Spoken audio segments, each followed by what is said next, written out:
got a moment. When they see you down, just know they love it all that.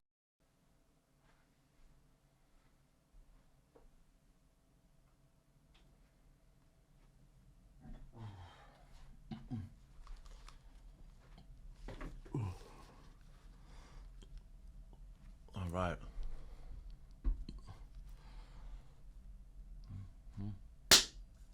Hey everybody, welcome to the Bounce Back.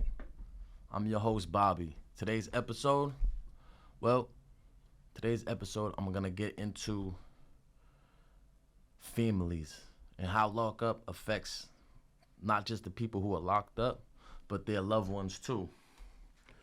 So for instance, my whole story starts as being a family member of someone who was locked up. My father was locked up not too long after he got my mom pregnant with my little brother. I was about almost 2 years old, and I didn't really meet him. I met him, not gonna lie. I went on a jail visit, and I hardly remember it. I kinda, like, there's little things about it I remember. I remember there being a park. I remember he was in Concord at the time, I believe in the minimum. I remember going by farms and shit like that, seeing cows. And that was my first experience, I guess, with jail, prison, was being a kid, going to see my dad there. My mom had told me that she didn't bring us up after because of my little brother was in diapers at the time, and they were just, I don't know if they patted him down, made her remove the diaper or something like that, but I could certainly see that.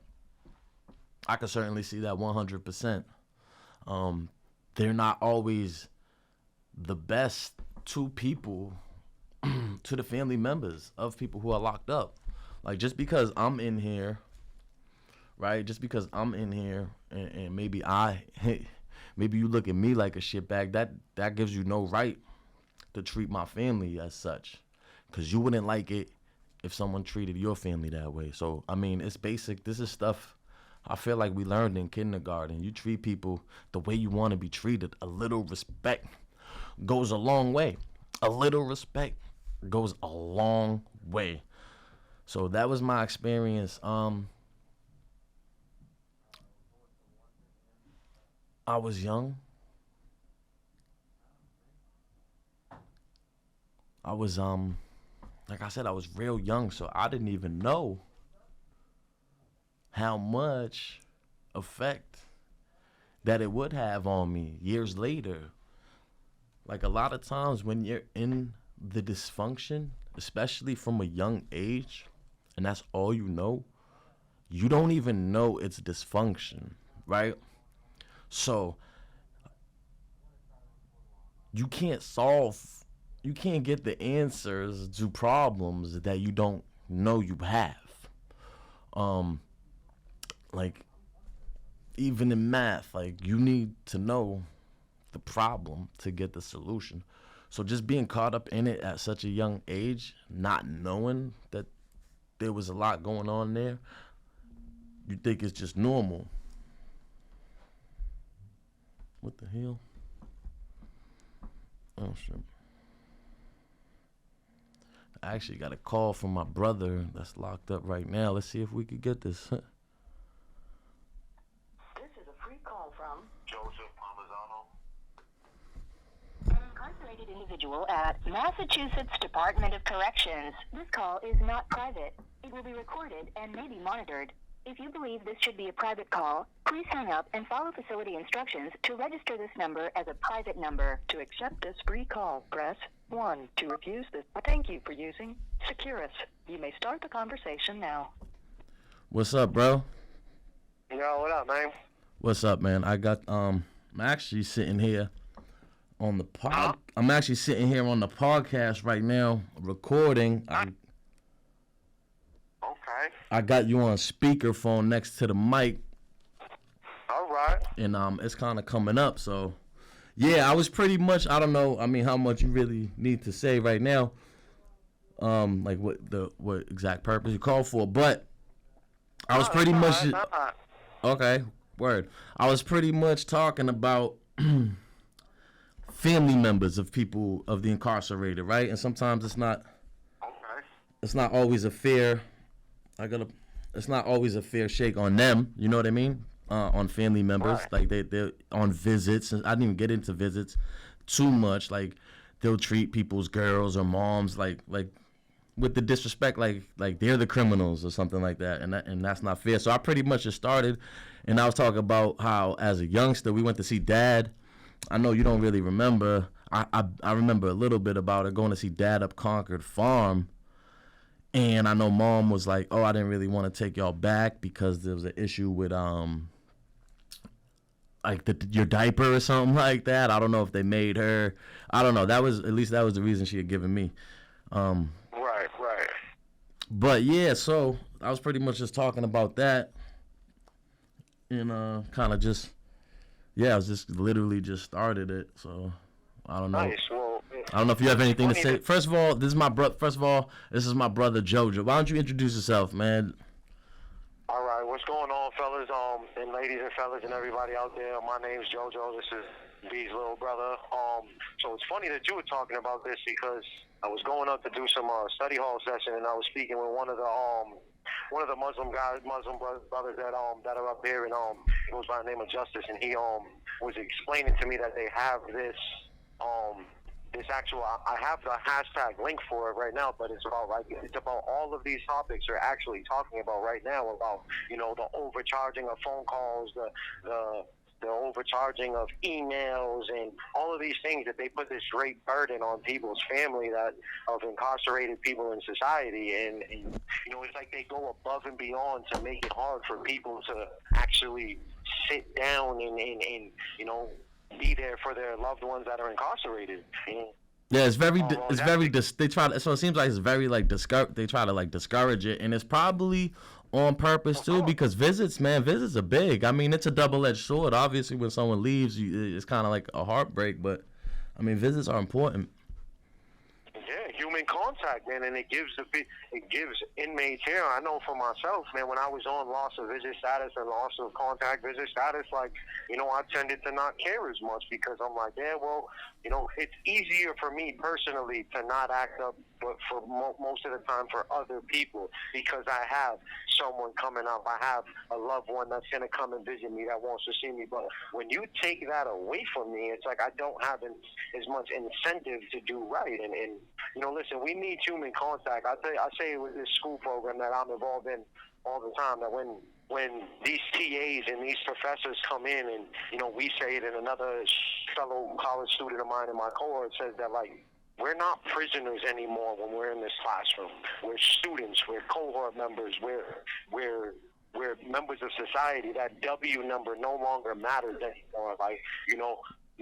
One of my, guys don't go by their nicknames. We go by, I still go by Jojo, but by street name, gang names. Yeah, like guns or something. Yeah, I get what you're saying. Yeah, Shooter. This is my boy Shoot. Yeah, I got you. They go by, that's Jeffrey. Right. Yeah, dude. And not because we're acting or anything like that, but because it's an environment where that is promoted. Just like when we're in visiting rooms with our family, you could be next to someone that you could despise because of his crime or whatever, but you're not going to be disrespectful because his family's out there, because, there's common lines of courtesy and decency that you show these people. And they go above and beyond to make this an issue that is, they make it a hardship. Now that's for the current. Yeah, and that's for the family members, right? But it's even worse. Yeah, it's even worse for on us. Like explain what happens after a visit upstate. What happens, and if any if you had any bad experiences. I know some people have talked about like coming back from visits and getting hemmed up type of stuff, and because people are thinking of sneaking contraband and a bunch of stuff like that. So yeah, explain to me the process before you get a visit, after. Walk them through that. So before a visit, you don't get strip search or anything like that. But our loved ones on the way in. But on our way out, you have to completely get butt naked to strip search. You know, the removing of the clothes, open the mouth, open the orifices, squat and cough, and they're also like, you know, there was an incident when I was, you know, sitting down with Ma, and you know, they came over and they wanted to take the food, examine the food that she purchased through the vending machine, took me out, stripped me in the middle of the visit, made Ma feel uncomfortable, all for nothing. I mean, and granted, we understand that they got a job to do, but for nothing. But to you, it's for nothing. But to them, it's a show of force. It's a flex too. You know what I'm saying? Right, it's a psychological warfare type of thing, you know what I mean? And that's where it goes, and that's where it stems from. But let's just say, like you were saying, it's a double-edged sword when it comes to these types of things and these types of environments, because, you know, guys go out there with their girlfriends. Sometimes they get into arguments with their girlfriends, their loved ones, or whatever, and you carry that back into the unit. But a lot of the times, the majority of the times, when we leave, yes, the process is degrading, the strip search and everything like that, but I can say that, you know, I would go through that process to see any one of my loved ones. Oh yeah, the positive outweighs the negative. Yeah, you kind of got that. You kind of got a glow about yourself. You know what I mean? You kind of got a glow about yourself. You know what I mean? It is kind of yeah, and it's kind of like you walking out of that world for a little bit too, and because then when you kind of go back in that from the visiting room, it's like, oh yeah, it's like this is where I'm at. It's an escape. It's a huge deterrent, and you know what's funny too is I was just last night thinking like, yo, why haven't we done this before with the phone thing too? I'm surprised, and it's funny that this. Well, yeah, I mean, ultimately, I want to set it up so we could get the video because we have Zoom and Skype, but there has to be a way to set up this for the visits in the future. But yeah. But I mean, this is still sufficient enough. You know what I mean? And like I said, I mean, it's just funny that I happened to think about this last night. Like, damn, why haven't we done this before? And here it happens by chance, which is an awesome occurrence. You know what I mean? But yeah, that's the universe. Yeah. And I was supposed to actually have somebody here, and they said they was on their way, running late. So we'll see. But right now, I was just like, yo, I'm here. So I'm just gonna do it, bro. Right. I'm gonna do it. So, all right, explain obviously without getting. There's only so much you could get into. Explain your situation. Locked up, okay, right? First, you know, you only have one adult case, right? So kind of just walk everybody through that right now. All right. So the case that I'm currently incarcerated for is I'm right now I'm technically charged as my charge is I'm doing a 15 to life with a 4 to 6 on and after. The sentence was aggregated new to current case law, which now I'm doing a 19 to life for a second-degree murder for a crime that I did not commit. Now, there was it all stems from a party that I actually went to, and you know, there were long story short, some people were at the party, invited people that didn't want to be there. Those people were asked to leave, stumbled down the hall to a party down the hall. Whatever happened down the hall, I'm not really sure. I wasn't there. There was some racial epithets thrown. There was a fight. They asked me to call the police. I didn't call the cops. I didn't do anything to help them. And that's where my guilt lays. So long story short, I've been in now for about 14 years. Actually just over 14 years. And so right now I'm currently waiting for the juvenile. So that was 2009, right? 2009, I was arrested. I was convicted in 2011. I went through multiple appeal processes from 2011 until now. I'm currently working on other appeal processes as it is. Some new case law has changed my sentence. If originally I was doing a 15 to life with a 4 to 6 on and after, now my sentence is considered a 19 to life with the portion after the 15 non-mandatory, which is they're still having problems applying good time to that. So I am on the bottom end of this bid coming home. But there is a lot. There's a lot going on. There's a lot of hope for guys in my situation. Now, I don't think you even said what the situation was as far as age-wise, too. If you want to get a little bit into that and what's going on with reform in regards to all that. So I was 20 years old at the time that I was arrested, and right now, currently, they've done away with sentencing people under the age of 18 years old to natural life sentences, and people under the year of 18 years of age that have second-degree life sentences get a lot of benefits. They get some review on their sentencing. They get some parole eligibility benefits, representation, availability to go to minimums without a positive parole vote. Right now, there was just a hearing a couple weeks ago on raising the age to under 21, which would then, in fact, benefit me. From my understanding, the hearing went very well. We're looking for... Now, the argument in the case of people under 21 is something about brain development. Brain development, right? That the mind of a is still developing of an adolescent child. I think they call it what's called an emerging adult. You're at the age of an emerging adult, but you are not an adult yet. You're still not fully. Your brain isn't still fully developed to make cognitive, rational decisions all the time, and you're more impulsive than you would be at 23, 24, 25. The actual science that they quote is 25 and under, but Massachusetts is not looking to go that high quite yet. But it's one step at a time, you know what I mean? But absolutely, one step at a time. There's a lot of hope. There's a lot of hope for people in my circumstances, and there's a lot going on, and these people can't lose hope. There's people that were doing natural life sentences that were 18 years old, 17 years old, that are now home. They're in minimum. They're on their way out the door. So that's amazing. Reform is happening, but it's not. We need more people. We need more people behind it. We need more people commenting on these bills and pushing this legislation. We need as much as possible as we can. We need traction, and we need people. And actually, I'm going to send you the link of these bills that are currently being reviewed right now that have to do with, one of the main guidelines of it is to stop the mass incarceration, which is to kind of abolish all second-degree life sentences for juveniles whatsoever. Yeah, and length of sentences, I heard the other day, was a big thing too. They're trying to do is like these long sentences. And that's what's key. I mean, obviously, you're gonna keep the places packed if people are in there for a while. You know what I'm saying? And it sucks. A lot of the financial motivation, like privatization of prisons, I feel like to me is just like utterly and obviously common sense, like morally fucking wrong, bro. You know what I'm saying? Like running prisons for profits. That's a whole thing that disgusts me. So right now, why don't you talk a little bit about the college program that you're in? How long have you been in it? What classes have you taken? I know you read to me the your reviews from your professors and all that stuff, man, and it was nothing but hearing great things. So yeah, why don't you let the people know what you're doing as far as that, because a lot of people, especially on these YouTube channels, they they would rather hear about the fights and the stabbings and all this crazy shit, but there's people in there that's actually trying to better themselves to get out, to become good members of society, because a lot of these people, well, like it or not, are getting out.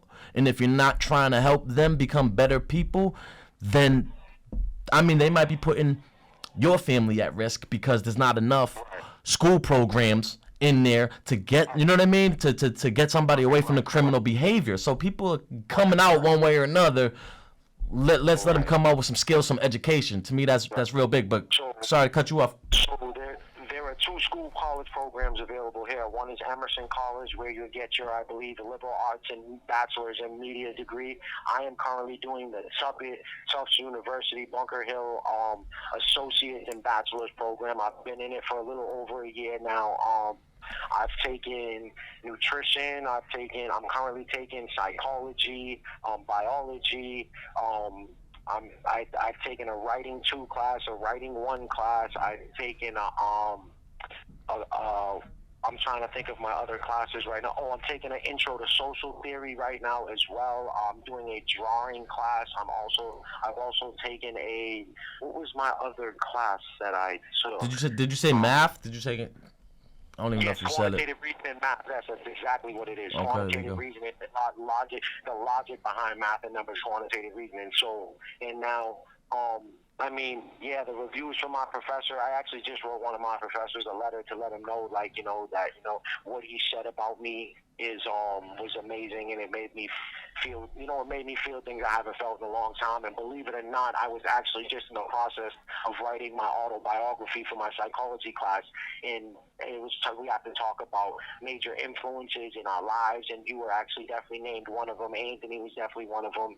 But I brought up one of my old teachers, which was I don't know if I can throw her name out there, but she was my third grade teacher. She was also my fourth grade teacher. She was also your teacher. Yeah. Yeah. Miss Flavin. Yeah, Miss Rowan. Now she was Miss Flavin at the time. Right. Yes. Yeah. Shout out to Mrs. Rowan. I'm sorry, Mrs. Rowan.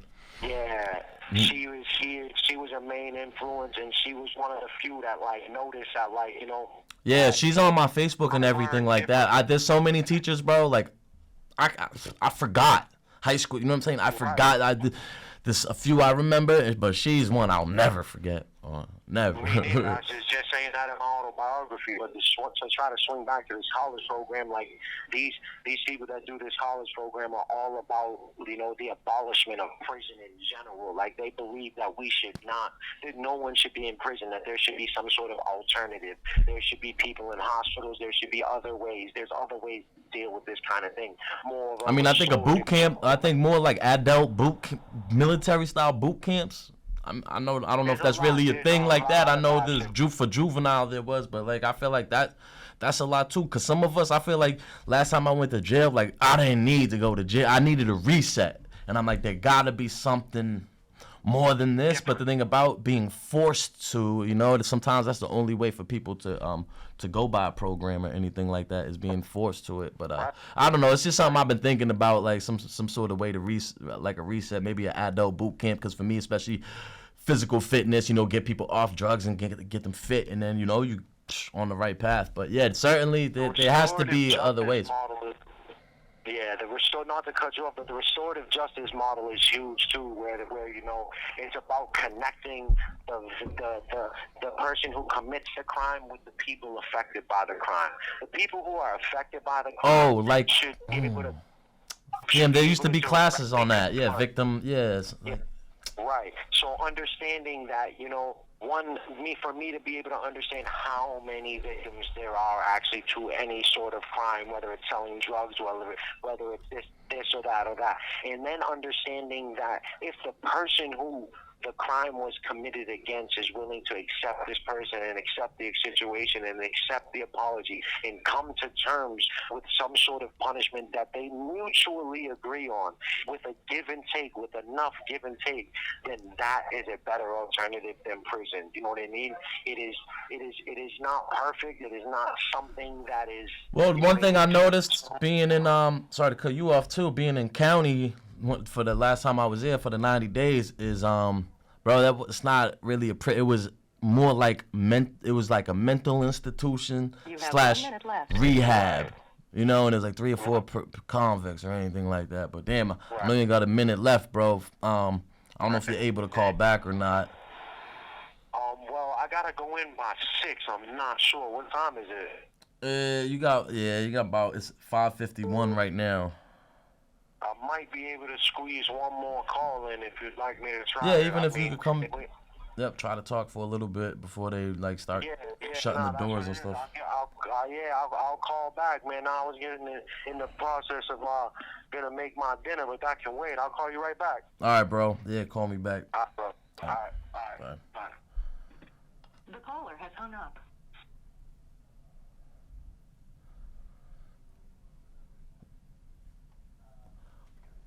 So yeah, there we go. My little brother just called. Hopefully he calls back, man. And I'm so proud of this kid, man, because there's a lot of negativity in there that you could be getting caught up in.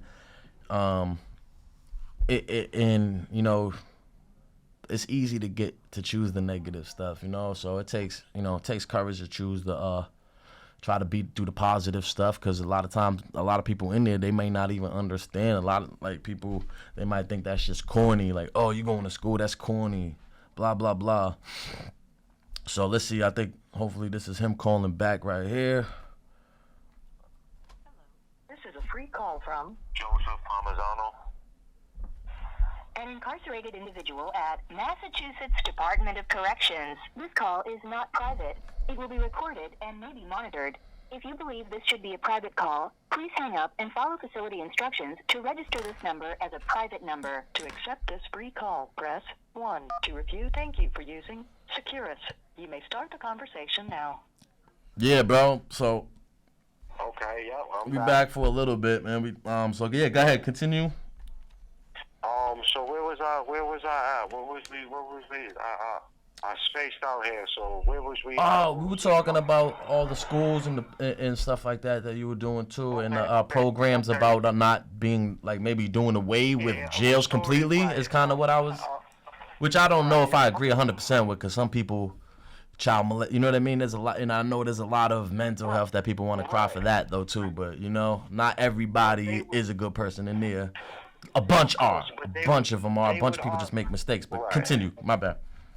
It would be argued that, you know, people like that with the cases of child molestations are actually sick in the head and they need to be more in mental hospitals. But the concept I was talking was more about restorative justice and violent crimes. And that's just maybe one answer to the, one answer to the problem. I don't think that this is ever going to be an easy fix or something that is going to be, but whatever it is, it can't be this, because this obviously hasn't worked. Yeah, and I feel like it's kind of tied in into the war on drugs, kind of the same thing too. Like, that's not working. We has like nothing. The mass incarceration, none of that has led to any decline of the drug epidemic. If not, we're in one of the worst epidemics that I could remember, with the fentanyl and all this other stuff too. And I don't even think the new stuff ain't even fentanyl from what I'm hearing. I'm not tapped into the streets like that, and I don't want to be. I don't really care, but the war on drugs, it seems like that all correlates too with mass incarceration. Just like the school to prison pipelines, you know what I mean? We were identified as troublemakers, and like I was saying about Miss Flavin, that she noticed that, you know, it wasn't that I was being questioning authority so much, but I want to know why. I'm not accepting what the teacher says as law. I want to know why this is. Why do I need to do the math this way? Why do I have to do it this way? Why is this? Right. Why? I'm not being disruptive. I genuinely want to know. And it helps understand if you know why too. Right. Knowing why helps me understand. You know what I mean? And it wasn't seen. She was one of the people that I think noticed that this was a genuine curiosity and not so much of you being a wise ass. Right. And granted, I was a wise ass, and I caused a lot of problems. But like I said, the school to prison pipeline is another one of those. Talk to me about that, man, because I feel like I've heard the term. What is the school to prison pipeline? So the school to prison pipeline starts with this. And I think it was in like I don't know, the early 90s, maybe a little bit before that. They became a policy of zero tolerance for violence in school, and zero tolerance for drugs in school. So anyone that got into these little fights. I remember that. I remember knives being a big thing. Zero tolerance for knives, weapons of any sort. So then all of a sudden, and this unfortunately, this happened to, minorities more than it did. Minorities and people from a low socioeconomic background like us, poor kids and minorities, it happened to us more than it did. So what happens is no matter how smart you are, you get in trouble. There's zero tolerance, and now you get sent to this alternative school. And this alternative school is also a special ed school. So now you're becoming bored at school because you can actually do the work, but the work isn't up to par with the level of education that you need to be put on. So what are you left doing? You're left twiddling your thumbs. And what do you do when you twiddle your thumbs? Getting in more trouble. That's interesting you say that. Yeah, that's me, bro. On a roll freshman, sophomore year. And it wasn't an educational problem. It was a behavioral problem for me. Right. And it was because once you got into a couple little fights, they sent you to these alternative schools they really weren't educating you. The curriculum was not meant for you. So what do? You get into trouble. You get into more trouble. You start. Or I fall behind when you're able to go back. You know, you do good for the year at the alternative school, and then you're kind of behind because you're like, oh, I'm learning stuff. In 7th grade, I learned in 6th, but everyone's learning something new in 7th. So when I come back to 8th grade, it's kind of like I gotta play catch up. But that's okay. You're playing catch up, correct, and that is the whole theory. And the next thing you know, you're going from school to DYS. From DYS, you're graduating to prison, and that is. Bro, I did the whole thing, man. That's why, We both did. Other like it was like, what's next? A Fed bid? I'm good. No, thank you. You know what I mean? But it's like, yeah, I like some people, you know. But me with a little more than you with the whole me with the getting locked up the county, not even sentenced, just detained. You know what I'm saying? And eventually bidding parole. You know what I'm saying? Parole. Like I kind of worked my way up with the, you know what I mean? Whereas you caught a crazy case right off the rip. Which is unfortunate. I had a bunch of DYS cases though too. You forget that I did. No, I know. Yeah, that's true. I'm talking. Yeah, that's juvenile thing, stuff like that. So, well, that is one thing too. When you do the juvenile and then you go to adult, you kind of know what to expect. The same idea, just with grown men, pretty much. Right. And we kind of learned all that stuff.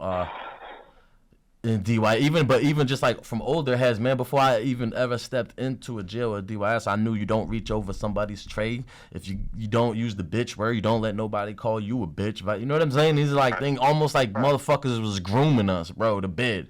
You know what I'm saying? Like, that's just Here's the thing that I've come to realize to kind of cut you off a little bit is now I'm at the point in my life where them preconceptions about, listen, call me whatever you want, but you can call me when I'm at home. Like, no doubt. I don't care what somebody thinks of me. I don't care none of that. Like, I'm ready to come home. This prison life, this prison environment is not what it's not where my story ends. It's not what I'm meant for. It's not. Now my growth and development is being stunted here, and as long as I keep these preconceptions that it matters if someone calls me a bitch or thinks I'm a bitch or thinks I'm a lame, then this is the only place I'm gonna end up until society changes. And so true change starts from in, not out. You know what I mean? Absolutely. If you choose to see the streets and bad and all of this and everything, then that's all you experience. If you choose to see love and growth and opportunity and everything, then that is what you're going to find. You know what I mean? Or that is the start to finding what you need to find. And absolutely. I think that we need to stop looking at these people in prison and these incarcerated people as prisoners and as and that's literally defining someone. Society. Yeah, you're defining someone by their worst mistake. You know what I mean? Right. Like we're more now. It's more complex than that. We're the accumulation of all the choices we made, but we're not just the worst choice we made. Like everybody made some bad choices. Some just a little bit worse than others, and some were just considered more bad, quote unquote, by the legal system.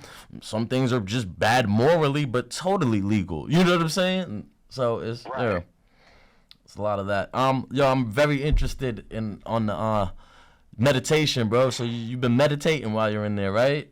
Educating yourself on that. So I wish I was doing it a little bit more, and I slack off on it sometimes. But I've been taking it's a correspondence course. It's a 16-year course, and it's called City Yoga Meditation, and it's more about just understanding that we are consciousness. It's the whole premise that it's based on is that love. You know what I mean?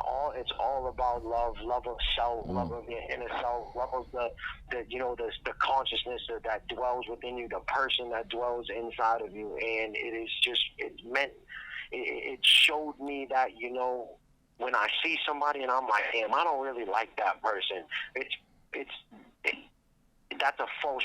I have to like them. I have to actually love them because the same consciousness that dwells within me dwells within them. That's why we see aspects of ourselves in so many other people, because we are universal and relate to them and all that. So explain to me like what you say you about to do one right now. Like what would the session consist of?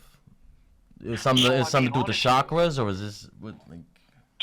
So at the very least, this is what it really consists of. Is it sends you get a packet and it says read this portion of this every day. It doesn't matter if you understand what you're reading or comprehend what you're reading. It'll awaken the inner love in you. It'll awaken. It'll start a process.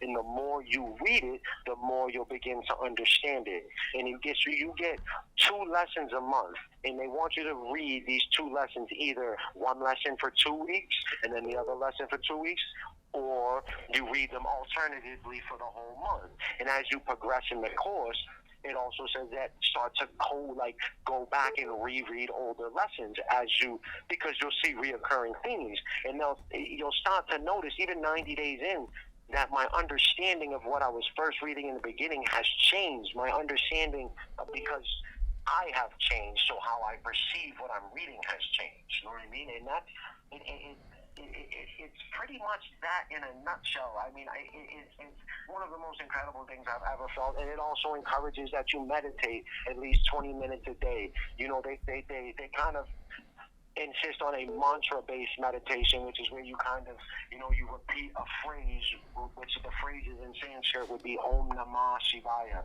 and it means like, you know, I bow to my inner self, the inner God in me. You know what I mean? I bow to that. I bow my head to that. And the reason they use a mantra is because it's really hard for people who just start meditating to meditate. People make the mistake that when you meditate that you're supposed to clear all your thoughts, and that's your first mistake.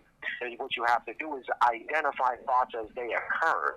When a thought occurs, identify it. Okay, that is a thought, but I am not paying attention to that. I am paying attention to my breathing, to my breath, to this mantra, and you know, you try to just focus on that, and you try to do that every day. You try to find a place to do that. It's kind of good to do it at the same time every day. And there's even the concept of wearing the same clothes while you do this, because of the energy, the inner Shakti that lies within us. The inner Shakti is like the universal energy that the whole world consists of, that is in everything. You know what I mean? Yeah. And you know, through the grace of the guru principle, which is a lot to get into right now, but just to say that, you know, there is the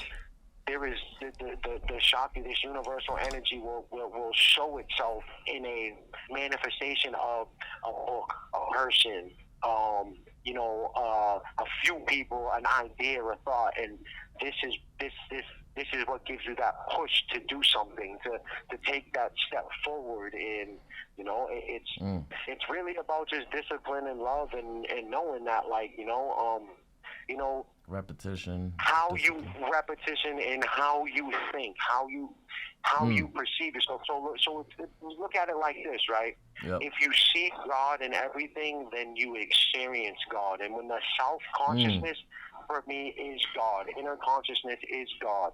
All of the religions that you can think of. Yeah, I like that. Let me cut you off real quick. Instead of like the opposite though too. If you looking for the negative in it, or an evil, the devil, whatever. I just say even in general, just negative in everything. Then that's exactly. That's what you live and experience. Yes, of course.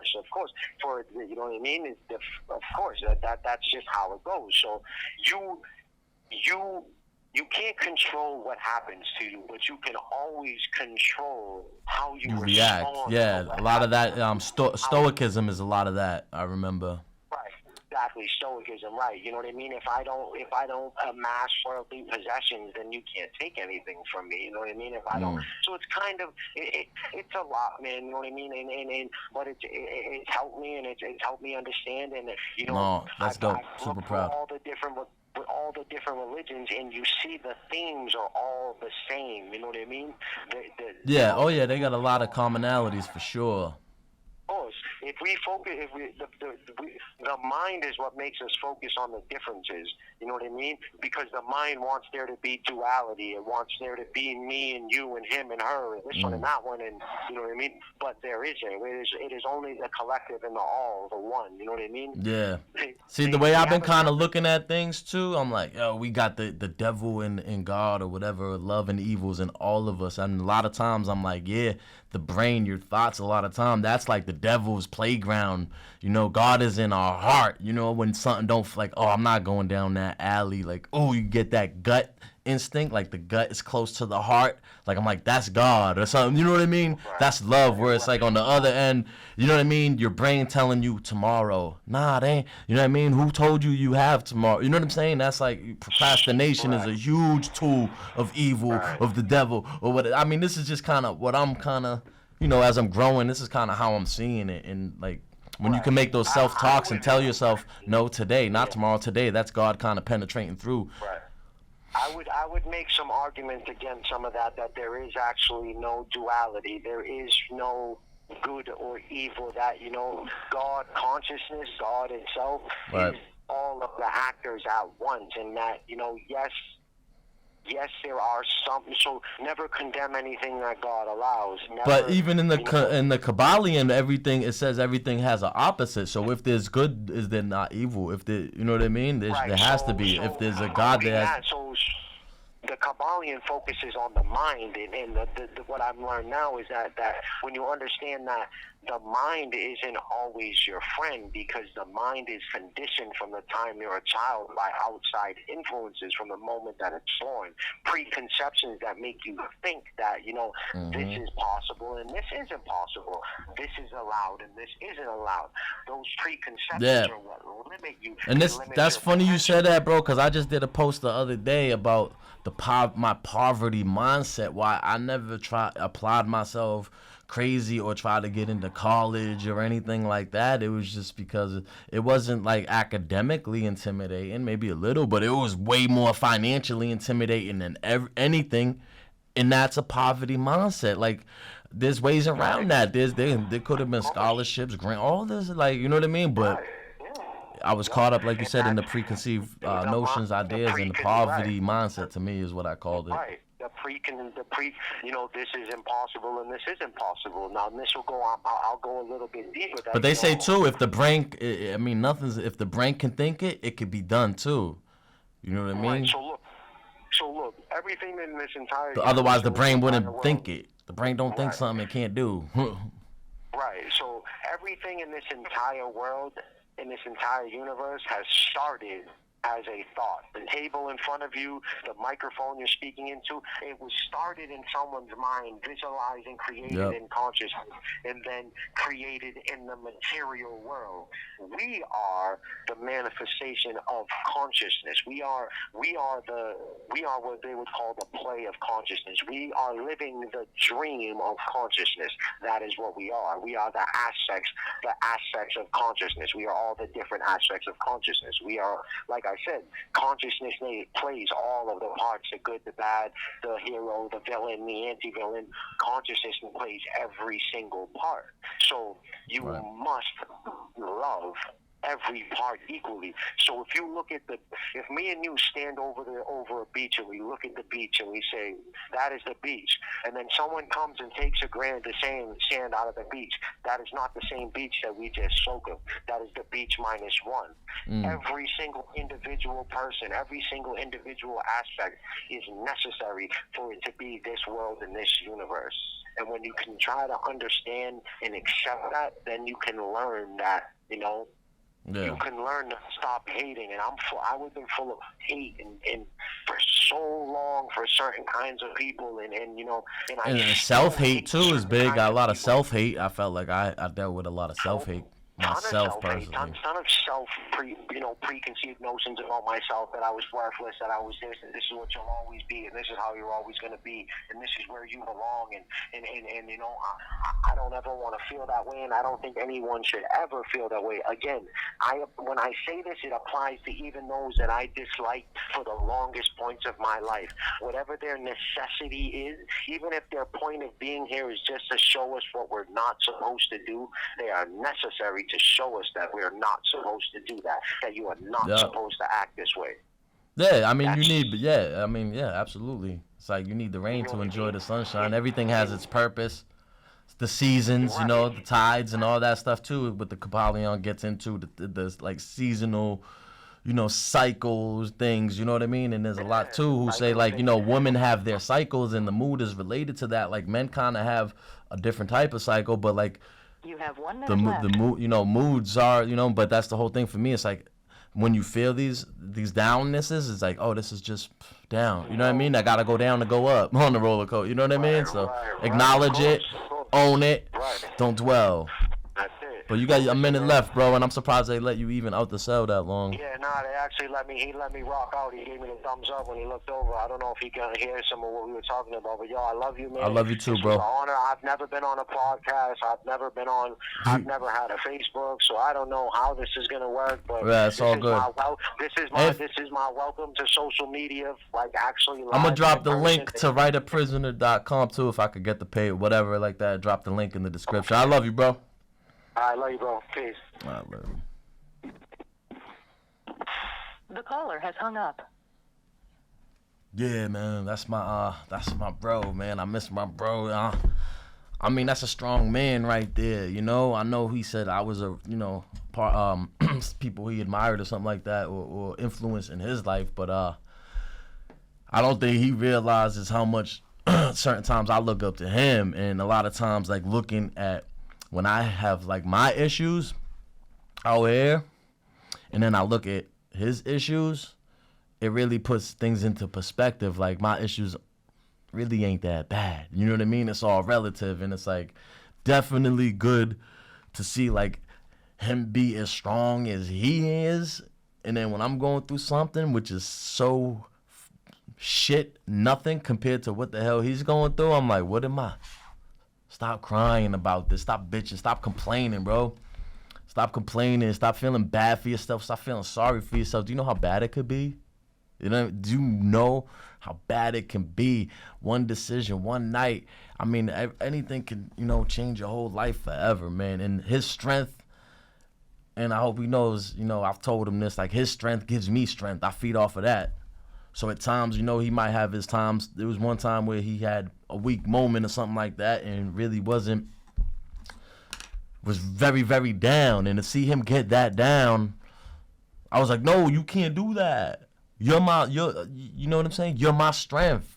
But he's a person. He's not God. You really shouldn't put that much stock in having other people, depending on other people for your strength. Because we're all humans, and we're all flawed, and we all, like I said, have our moments of weaknesses and stuff like that. And really, God, love, I mean, that's really the only thing that's not that's just that always gonna be there.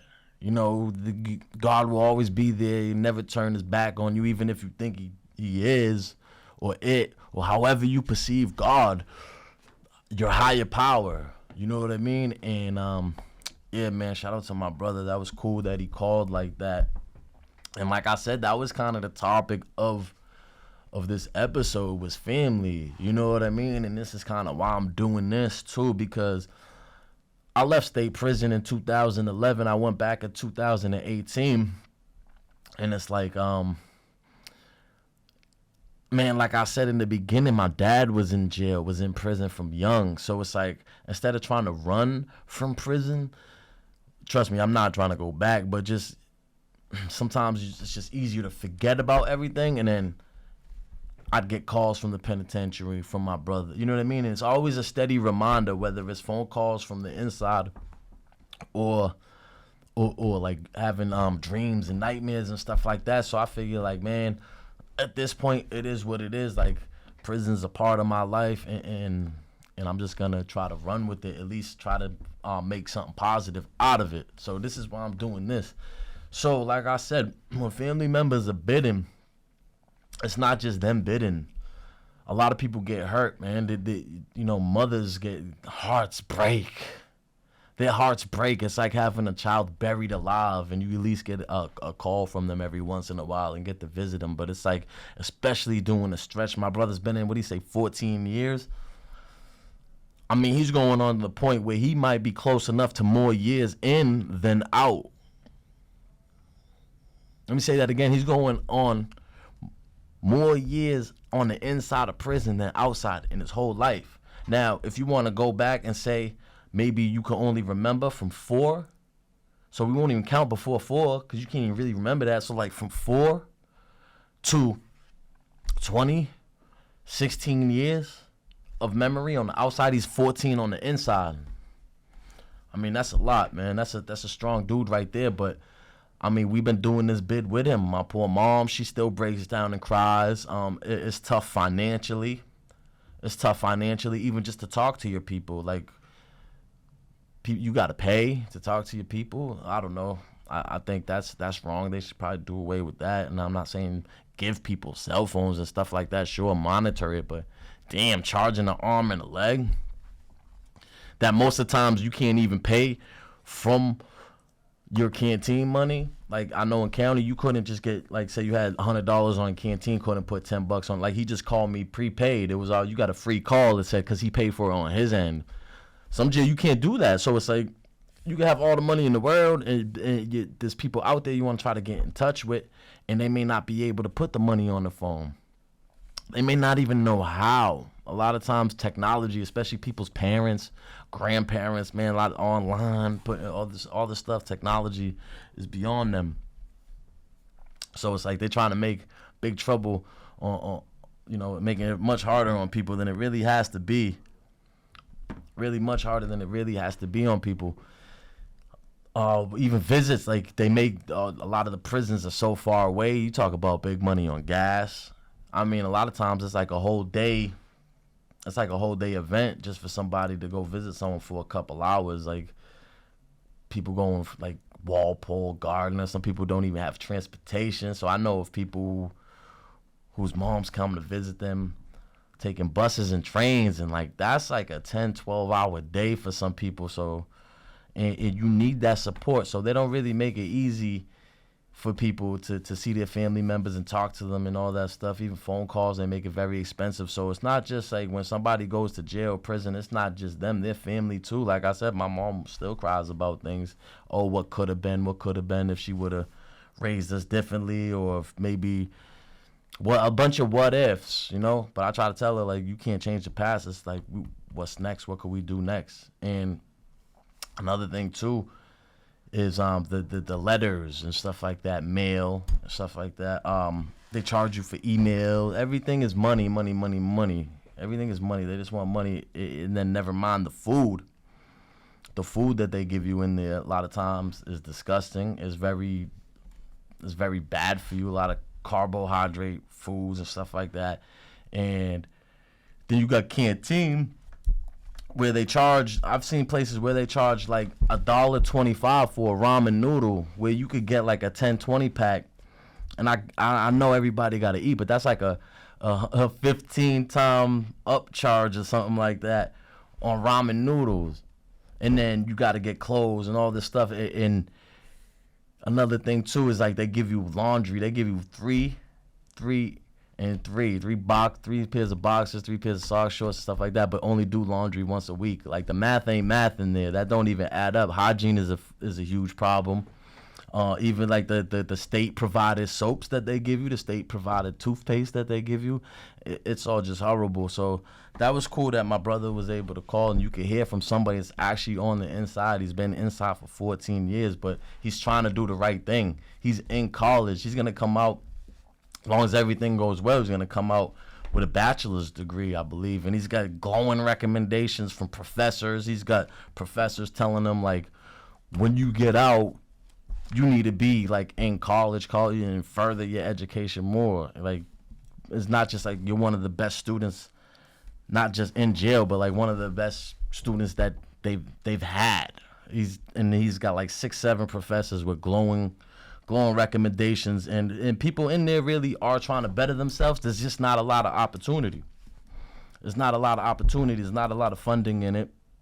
And so, like, yeah, that's basically what I'm trying to get at here. Is we're trying to humanize these people. We're trying to humanize ex-convicts or currently incarcerated individuals, because a snap decision does not define us. Something that might have went down 10 seconds of your life does not define you. Your worst mistake does not define you. I mean, it does not. Your mistakes don't have to be against the law. You can make bad decisions that are just morally bad, just morally horrible thing to do, but you won't go to jail for it. So now what if your worst decision was cheating on your wife, and just everywhere you went, you weren't an ex-con or whatever, you're an adulterer. You're just defined by that. You're an adulterer. Every time that you're referred to as a convict, prisoner, whatever. It's the same thing as someone being referred to as an adult. One time, and it doesn't even matter.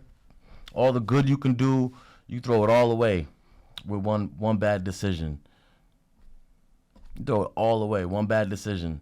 So I know right now also, like I was getting at the canteen aspects of things, they overcharge you, and a lot of the stuff that they give you, there's hardly anything really like healthy alternatives in there. They'll put people on special diets, religious reasons. Like that's kind of the best way to go if you're trying to get healthy food. Is even I've seen people just claim certain religions because they just want to make sure they're getting kosher food. They're not getting spoiled bad food, calorie restrictions. You got my brother's a diabetic, so he gets like a special setup plate, but even that is like the bare minimum. It's like the bare minimum. His he could tell you more about like the insulin levels and glucose and all that stuff is like affected by what he eats, and it's just they control a lot of it.